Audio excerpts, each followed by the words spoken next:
tutaj odskocznie. Dobra. Jesteśmy na wysokości działki Willego. Tam gdzie jest to drzewo takie po prawej stronie jest szczytu tego domu. To było twoje, a tu były działka Willego chyba, tak? Zobaczcie, jak te domy się ciągną. Tak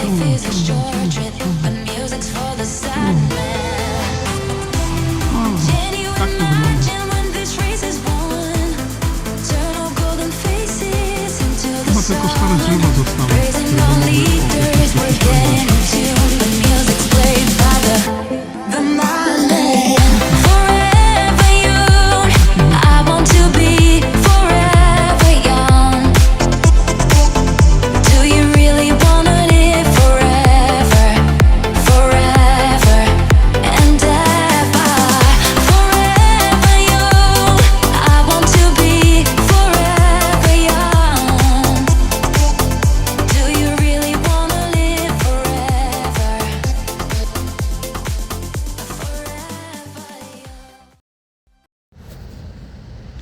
Zaraz zrobię zdjęcie.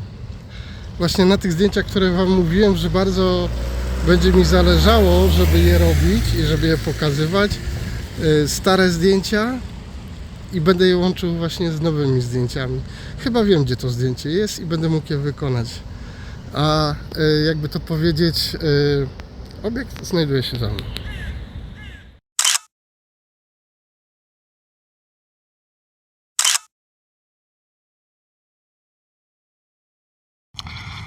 Jestem teraz w miejscu nazywanym powszechnie Ballingstadt. Jest to Muzeum Marzeń, tak to było nazywane, lub Muzeum Emigracji. Miejsce to generalnie jest kopiowane miejscem, które jest tylko tutaj turystycznie wyznaczone, ponieważ to miejsce nie ma nic wspólnego z tym, co odbywało się trochę dalej stąd.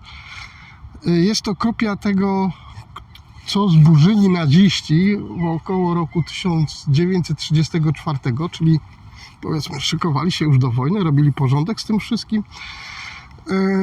A tutaj właśnie jest pokazane, jak to od roku mniej więcej 1850, czyli lata 50. XIX wieku, kiedy to dopiero Europa otrząsnęła kurz po I wojnie światowej, a już się pchała w II wojnę światową.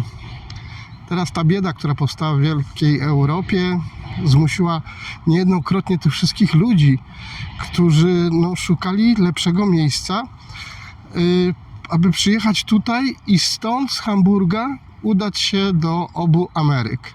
Ale najczęściej wybierano właśnie jako Amerykę Północną, gdzie docierały transatlantyki przez Atlantyk do Nowego Jorku lub Waszyngtonu. Rzadziej do Waszyngtonu, ale częściej do Nowego Jorku. Żeby to szybko powiedzieć, ja nie jest... Ujęcie drugie. Dobra, teraz to muzeum. Nie będę za was zwiedzał muzeum, ponieważ nie jestem Pascal. I jeżeli interesuje, zapraszam do Hamburga i sobie odwiedźcie stację Fedel, Ballingstadt, tak się stacja metra nazywa. To miejsce nazywa się Ballingstadt. Od czego podchodzi? Podchodzi to od prezesa linii transatlantyckich, która się nazywa Hamburg Lines America. Facet się nazywał Bellini, czy Ballini. I właśnie od niego powstało to miejsce, kiedy on wpadł na pomysł, aby zorganizować takie miejsce przerzutu. Powstały domki, tak zwane domy szwajcarskie dla tych uchodźców, którzy mieli ochotę się wyprawić do Ameryki. Tutaj muszę powiedzieć jedną zasadniczą sprawę taką, że jak ci Szwajcarzy mieszkali, jeżeli to były domki szwajcarskie? Kurza jego dupa, naprawdę to musiało być wyjęte, jak to się mówi, z kontekstu. Ja raczej sobie Szwajcarię wyobrażałem inaczej, ale niech to będą domki szwajcarskie. Dobra. Okres międzywojenny, bieda w Europie. Wiadomo, w miastach jeszcze jako tako sobie dawali radę, jednak na wsiach bida aż trzeszczy. Dopiero ich upaństwowili, dali im ziemię, nie do końca wiedzą, co z nią robić, więc trzeszczy jak bida, jak należy. No to wtedy jedziemy do Stanów Zjednoczonych, do Ameryki. Ktoś znowu coś obiecał. Jedźcie tam dostaniecie, tam będzie bogato, tam będzie och, ach, ech. Jezus Maria, jakim tam cuda na kiju naobiecywali i pojechali. Przepraszam, teraz materiał, który wcześniej nagrywałem, coś wam to mówi? Tam, gdzie byłem przed chwilą? Patrzcie, prawie 1000, co ja liczę, 1000 lat, prawie dekadę, wiek, tak? Ludzi znowu na to nabrali. Przyjechały flusingi, czyli ci uchodźcy do Europy, założyli im takie właśnie baraki, szamani im naobiecywali Bóg wie jakie cuda na kiju i tu przyjechali za chlebem, za lepszym jutrem. Ci ludzie robili dokładnie to samo. Ktoś im naobiecywał, że tam w Ameryce czekają was cuda na kiju. Już w drugim miejscu opowiem, jakie te cuda na kiju na nich tam czekały. I tutaj jedna uwaga, tu na środku nie będę tego zoomował, ale jak się dobrze przyjrzycie, powiedzmy ta poprawność polityczna chyba posuwa się za daleko. To myśmy już wtedy czarnoskórych mieszkańców Hamburga czy Europy wysłali do Stanów. Coś chyba to za daleko poszło. Coś tu nie pykło. Dobra, pokazuję to miejsce.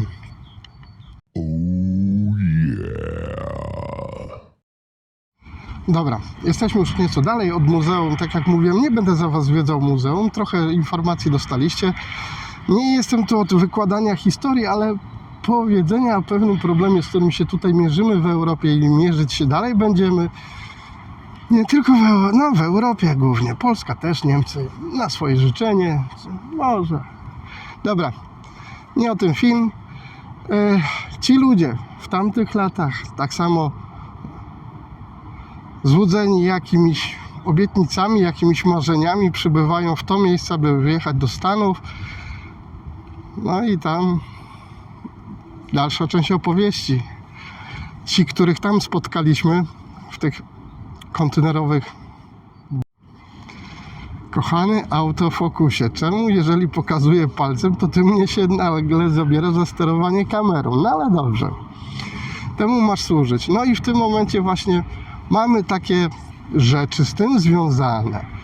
Miejsce zacne, pokazuję, jak mi się to podoba. Ojej! No słuchajcie, miejsce zacne. Można byłoby tu 100 różnych fajnych innych rzeczy wymyślić, ale dobra, jest to. Tutaj właśnie idąc tam od stacji w głębi, gdzie jesteśmy za drzewami zasłonięci jest stacja, nawet metro widać. Tam widać metro w głębi. Nie będę zoomować, bo to trzeba tu palcami. Nie, guzik. Jestem na oprogramowaniu DJI. Hej.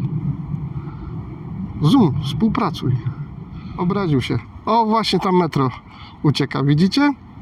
Tam właśnie jest stacja Wedel, Balingstadt. Przypominam, że pisane przez V, Wedel, bo żebyście nie trafili na Wedel, bo to jest druga strona Hamburga, nie?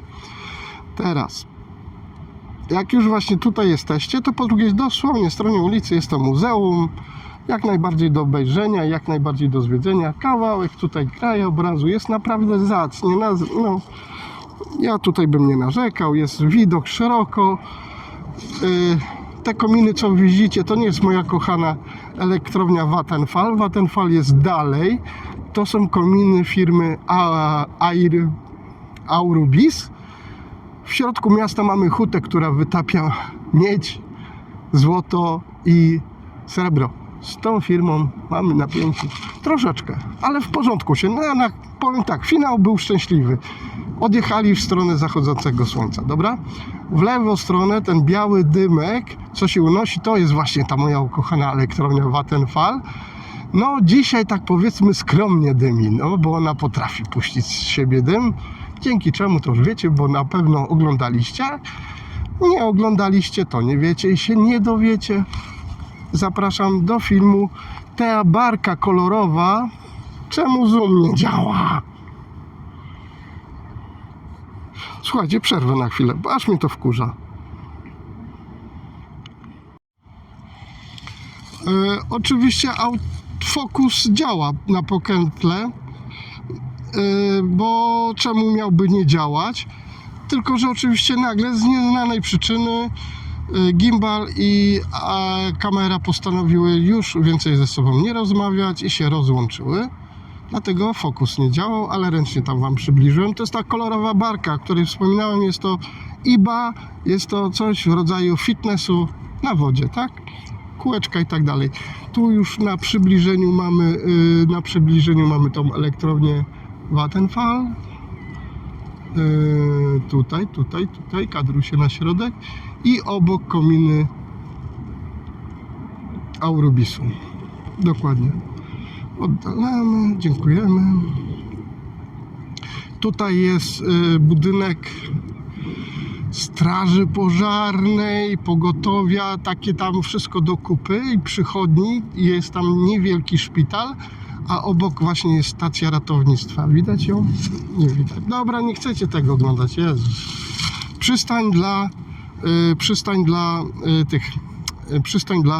dla stateczków. Teoretycznie tu raz widziałem, czy 2 razy widziałem, ale ponoć żadnej regularności nie można się spodziewać, bo to zależy od ruchu turystycznego i od ilości osób, która wykupi zwiedzanie Muzeum Ballinstadt i w ogóle ta przystań się nazywa Ballinstadt i wtedy tu dopływa stateczek, bo tak normalnie tu nie pływa, bo dalej za mną już jako taki Hamburg turystyczny nie istnieje.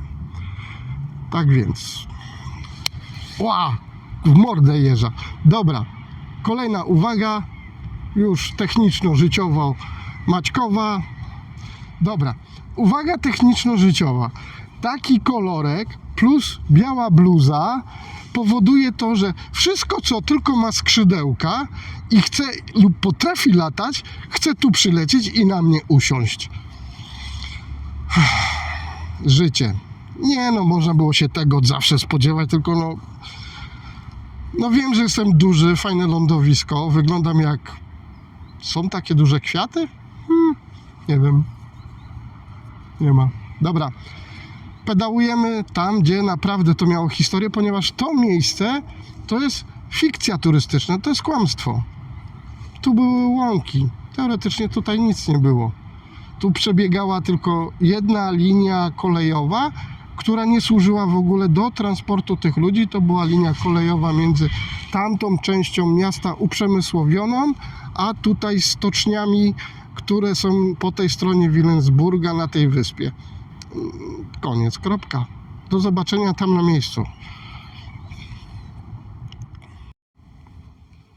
Dobra, jesteśmy na końcu wycieczki chyba, gdzie europejskich uchodźców, emigrantów kończył się ten europejski etap, gdzie stąd z Hamburga wyruszali do Ameryki.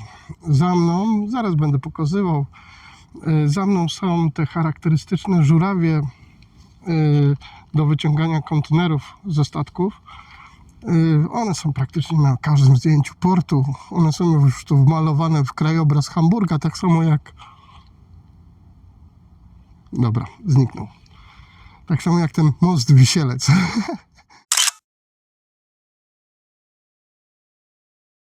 Nie, podejrzewam, że mi go zasłania teraz ale gdzieś tu powinien być, na 100%. Tak samo jak Wieża Biała, radiotransmisyjna w Hamburgu. To są te takie orientacyjne punkty. To miejsce słabo orientacyjne, ponieważ jest to przystań dla promów. Obsługuje generalnie ruch turystyczny, duże jednostki, tutaj sobie przychodzą właśnie te duże okręty. Tutaj nigdy nie byłem, słuchajcie, dlatego że tutaj się jest słabo dostać, ponieważ albo tu przyjedziecie samochodem prywatnym, albo zorganizowanym transportem turystycznym. Tak, powiedzmy, ludziom cywilnym się tutaj raczej nie powinno dać pchać, nie? Dobra, opowiadam. Odwracam. To jest właśnie cały ten Kreuz Center Steinwerden. Kreuz, krzyż, centrum krzyża kamiennego. Dobra, jak zwał, tak zwał. Nieważne.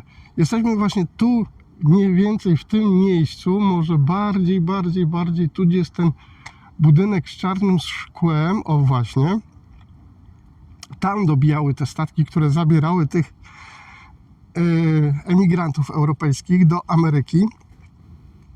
Dlaczego jesteśmy? Aha, te żurawie, pokażcie się żurawie. O, jesteście żurawie.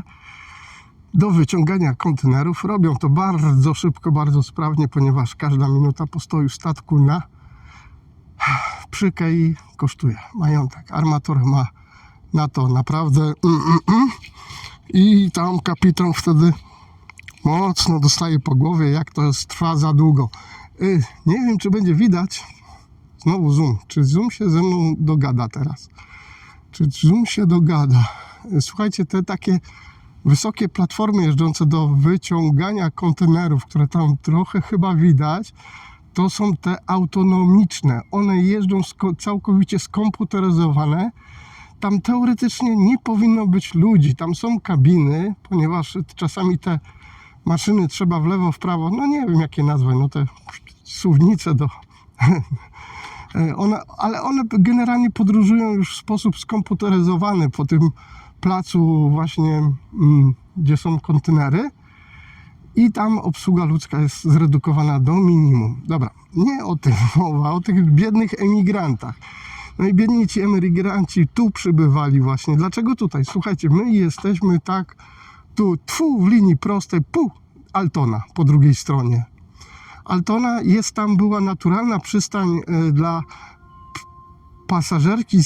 pasażerskich statków zwykłych, dla zwykłych, powiedzmy, jak to turystów można powiedzieć, osób podróżujących do Stanów, ze Stanów z powrotem, może do Wielkiej Brytanii, ale w sposób całkowicie zorganizowany i w sposób całkowicie, powiedzmy, wykupiony. No, taki zwykły turystyczny ruch, nie? A to tutaj, gdzie jesteśmy, to byli przesiedleńcy. Oni bardzo często sprzedawali swoje całe majątki po to, żeby właśnie kupić ten jeden bilet do Stanów Zjednoczonych, do USA właśnie. Przybywali w to miejsce. Słuchajcie, dlaczego nie Altona? Altona, słuchajcie, tam tyłkiem jest odwrócona do centrum miasta, do centrum Hamburga i na pewno włodarze miasta nie chcieli mieć tych biednych ludzi tutaj, powiedzmy, pod nosem, pod ręką, prawie że w centrum Hamburga. No, wpadli na pomysł, że wyrzucą tutaj ich na wyspę. My tutaj prawą stroną jesteśmy obróceni do stoczni budowlanej, pseudoremontowej, gdzie produkowano, wiemy co, takie podwodne okręty. I tutaj, no, po prostu zaraz wam pokażę, dlatego ich tutaj umieścili, no bo tam było centrum miasta, centrum Hamburga i tak nie za bardzo to im było po drodze. No a tutaj, patrzcie sami, no oczywiście tutaj ten terminal, zrobili go wielki, piękny, o Boże, tutaj paręset tysięcy ludzi może się przewinąć. Zresztą zobaczcie tutaj ten parking zawalony autami, właśnie to są ludzie, którzy odbywają teraz rejs, to jest dla nich specjalnie parking, ale patrzcie, gdzie my jesteśmy, tu jest pustynia, widzicie to? Ta wiata to jest wiata wjazdowa do kontroli chyba biletowo-samochodowej, ale dalej tutaj jesteśmy na pustyni, tu nic nie ma, nic.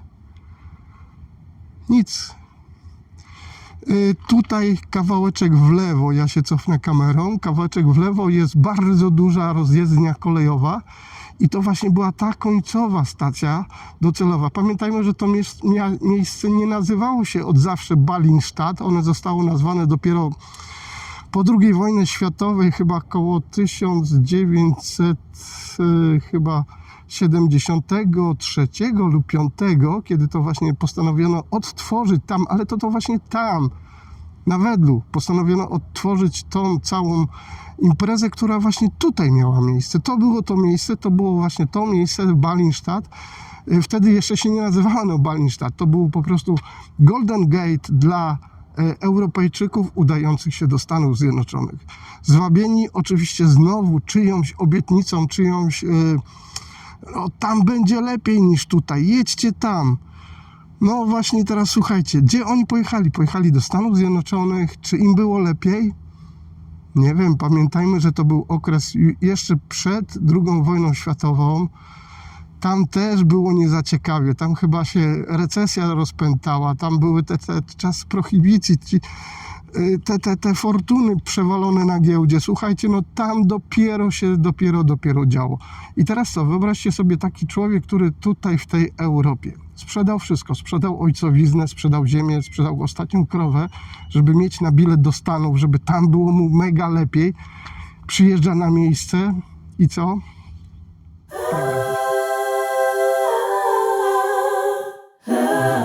Dobra, teraz ci ludzie stąd, bardzo biedni, pozbawieni wszystkiego, bo sprzedali swoje ziemię, ostatniego konia, ostatnią świnkę i krówkę, kupili bilet do Stanów, tam pojechali zwabieni górami złota. Na miejscu nic nie zastali, nie było żadnych gór złota, nie było nawet, nie wiem, czy była jakakolwiek polityka migracyjna wobec nich zastosowana, czy mieli na nich jakiś plan. Może na zasadzie, dobra, macie kawałek ziemi, najczęściej pustyni, weźcie sobie coś tam zróbcie, nie? Dobrze. Farta mieli ci, co trafili do Teksasu i tam wygrzebali sobie to ropę w ziemi, nie? No okej, tym się powiodło, a reszta? Ma pecha. I teraz sobie wyobraźcie, ta większa ilość tych ludzi, którzy na to nie trafili, na te złoto, na te w ogóle obiecane góry złota, gdzie trafili? W ręce mafii, w ręce przestępców. Sami się stali przestępcami wyjętymi spod prawa. Tak to funkcjonowało. Więc będąc tam już na miejscu się obcięli, co się stało, frustracja, ciśnienie i wszechobecna złość. Słuchajcie, skąd my to znamy? Mamy to teraz u siebie na podwórkach. Nie wierzę, że ci ludzie wszyscy wyjeżdżający z Afryki byli od razu źli. Nie. Oni nawet coś tam może sobą czasami reprezentowali, ale przyjechali tutaj i żadna z tych obietnic się nie spełniła. Zamiast tego siedzą w kontenerach. Trochę tam miasto im dało, ale pamiętajmy, że to jest trochę. I teraz co? Złość rośnie, agresja rośnie, trzeba ją rozładować i się dzieje. Buch. I mamy tę tragedię. I co historia zrobiła? Historia zatoczyła koło. No i mamy problem. Nie nauczyliśmy się wyciągać.